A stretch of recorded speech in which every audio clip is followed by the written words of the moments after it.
I'll take good care of our eggs, said Mr. Seahorse. I promise. Is that Mr. Seahorse? I think that's Mrs. Seahorse. And I think that one's Mr. Seahorse. Yeah. Are you helping turn the page?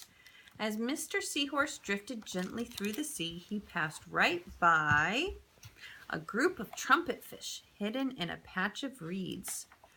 Ooh. Wow, There are the trumpet fish. Trumpet? Why are they called trumpet fish? Well, they kind of look like trumpets. That's why. Well, it doesn't look like the... Well, it's a cartoon book. But before long, Mr. Seahorse met another fish. How are you, Mr. Stickleback? Asked Mr. Seahorse. Why is his name Stickleback? Delighted, replied Mr. Stickleback. What? I just built a nest. Look, what is she doing? Uh-oh. What are you doing? No, she's sitting up. She's sitting up. I just built a nest and right away, Mrs. Stickleback laid her eggs into it. Now I'm taking good care of them until they hatch. Keep up the good work, said Mr. Seahorse, and swam on his way.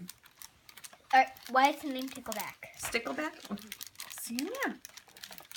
What kind of fish is that?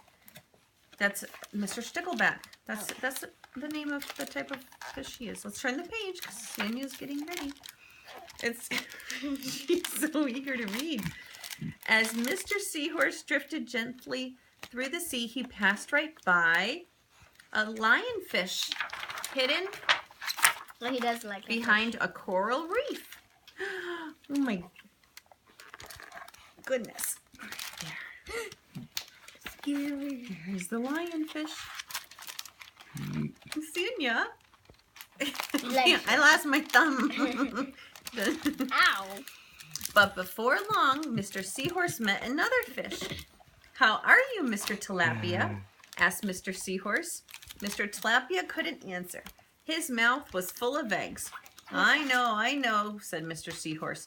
Mrs. Tilapia laid her eggs. Now you are taking good care of them until they hatch. Mr. Tilapia nodded his head. You must be very happy, said Mr. Seahorse, and swam on his way. Good thing what if he coughed and he swallowed all the eggs? Oh no. Turn the page. Carefully. As Mr. Seahorse drifted gently through the sea, he passed right by Dante, wait one. There we go. Several leaf fish hidden among the seaweed. And Sanya wants the next page very quickly. Hold on. Let me. This is a It's library camouflage. book. It is camouflage. Thank you, Sanya. But before Hold on. long, Oh. Mr. Seahorse met another fish. How are you, Mr. Curtis? Asked Mr. Seahorse. Perfectly fine, replied Mr. Curtis. Mrs. Curtis laid her eggs, and I have stuck them on my head. Now I am taking good care of them until they hatch. You are doing a good job, said Mr. Seahorse, and swam on his way. And Mom? page. Mom? Why is his name Stickleback?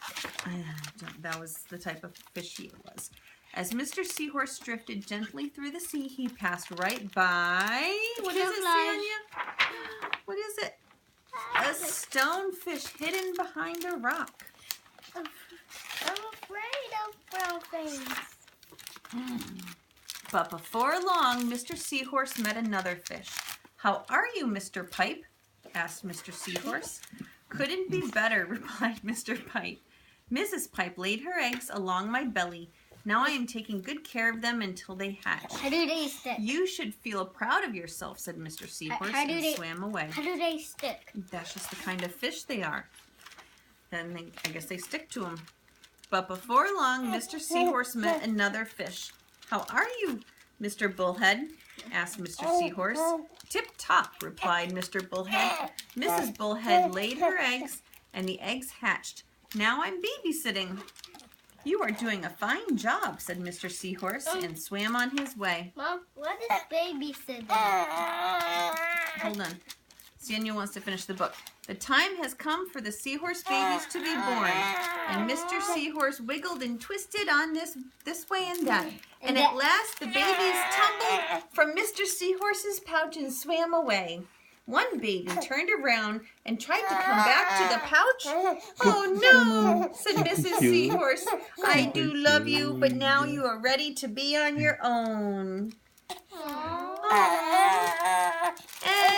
Elfine. Why do they be on their own? Because they're ready to grow